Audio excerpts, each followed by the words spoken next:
तो चलिए इस वीडियो में हम देखते हैं कि कलन विधि से गतिकी के प्रथम समीकरण, जो प्रथम समीकरण है वो होता है v equal to u plus a t की व्युत्पत्ति करिए। तो प्रश्न के अनुसार यहाँ पर हम हेडिंग बना दिए हैं कलन विधि से गतिकी के प्रथम समीकरण, जिसको वेग समय संबंध भी कहते हैं, और v equal to u plus a t इसका सूत्र होता है, उसकी हमको व्युत्पत्ति करना है कि ये सूत्र कैसे आता है। तो सबसे पहले हमको शब्दावली बनानी होती है। इसमें कोई वस्तु गतिशील होती है तो उसमें क्या क्या होता है। तो माना किसी वस्तु का एक समान त्वरित गति में, तो यहाँ पर जो वस्तु की गति है वो कैसी है, एक समान त्वरित गति है। तो इसमें त्वरण का मान क्या होगा, ए, त्वरण को एक्सेलरेशन कहते हैं। यहाँ पर प्रारंभिक वेग इनिशियल वेलोसिटी, इसको स्मॉल यू से दर्शाते हैं। अंतिम वेग फाइनल वेलोसिटी, इसको v से दर्शाते हैं। विस्थापन यस डिस्प्लेसमेंट है, इसको यस से, d से, x से दर्शाते हैं। समय अंतराल t टाइम इंटरवल है ये।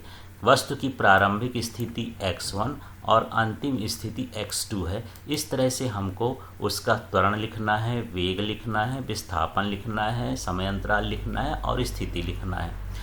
इसके बाद हम यहाँ पर तात्क्षणिक त्वरण की परिभाषा से इस सूत्र को लिखते हैं।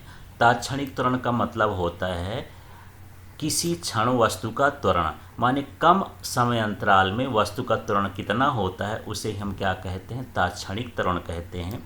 और तात्क्षणिक त्वरण का ये सूत्र होता है ये, जहाँ पर ए का मतलब यहाँ त्वरण है, dv का मतलब वेग में परिवर्तन है जो कि अल्प है, और dt का मतलब होता है कम समय अंतराल।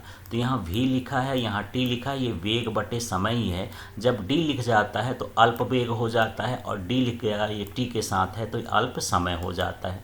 अगले स्टेप में कुछ नहीं, ये सिंपल सी गणित है। यहाँ पर a के बगल में क्या रख दिए हैं, dt, मतलब इसका पक्षांतर कर दिए हैं। अब यहाँ पर हम जो इस्तेमाल कर रहे हैं ये समाकलन है। आप 10वीं में तो समाकलन पढ़े नहीं हैं, तो इसको कैसे समझेंगे।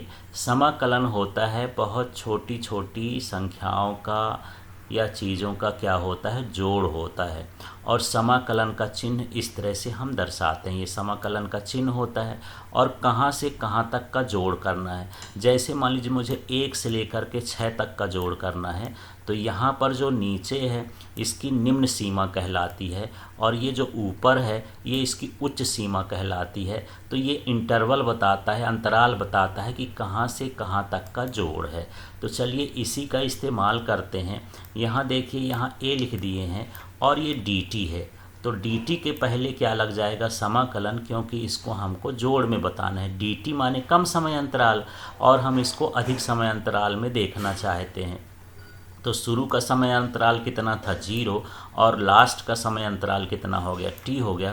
तो ये समाकलन है, माने जोड़ है समय का, कहाँ से कहाँ तक का जोड़ है, 0 से लेकर के t तक का। इस तरह से यहाँ लिखते हैं।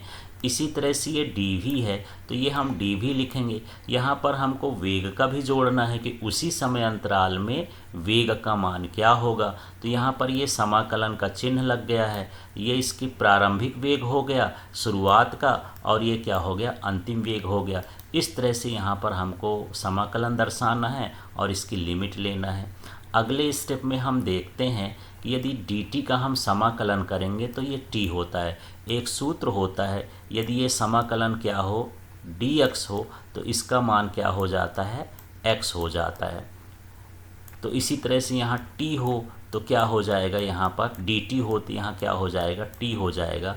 यहाँ dv हो, ये dt की बात करते हैं यदि समाकलन है, और यहाँ समाकलन यदि dv है तो उसका क्या हो जाएगा, v हो जाएगा। ये सूत्र होता है, इसी सूत्र का इस्तेमाल करते हैं। तो देखिए मैं a को यहाँ पर लिख दिया हूँ, यहाँ ये समाकलन हट जाएगा और dt का क्या हो जाएगा, t हो जाएगा।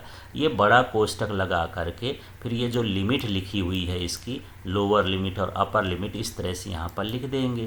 फिर ये बराबर की जगह बराबर लगा देंगे। अब यहाँ पर हम dv देखते हैं, तो dv का जो समाकलन होता है वो v हो जाता है, और इसकी जो लिमिट होती है ये बड़ा कोष्टक लगा करके इस तरह से लिखी जाती है। अब जो लिमिट है, अब यहाँ पर लिमिट हटाना है, माने बड़ा कोष्टक हटाना है। तो इसके लिए हम क्या करते हैं, पहले उच्च सीमा लिखते हैं। इसके स्थान पर उच्च सीमा लिखेंगे तो ये आ जाएगा। फिर ऋण का चिन्ह लगाया जाता है। इसके बाद फिर इस t के स्थान पर ही ये इसको लिखेंगे, तो t के स्थान पर शून्य लिखेंगे तो क्या हो जाएगा, शून्य हो जाएगा। इसी तरह से यहाँ देखते हैं, यहाँ भी हम लिमिट हटाएंगे तो पहले उच्च सीमा लिखेंगे, v की जगह v लिखे तो v आ गया। फिर अगले स्टेप में v की जगह हमको माइनस लगा के क्या लिखना है, u, तो माइनस u हो गया। इस तरह से यहाँ पर उच्च सीमा को निम्न सीमा से घटा करके लिखते हैं तो ये सीमा हट जाती है। अब यहाँ पर इसको हल करते हैं, अब इसका कोष्ठक हटाते हैं तो a में से t का गुणा करेंगे तो क्या हो जाएगा, at। फिर ये शून्य का तो कोई मतलब नहीं है, बराबर की जगह बराबर लिख देंगे और यहाँ पर ये कोष्ठक हटा देंगे तो v माइनस यू हो जाएगा।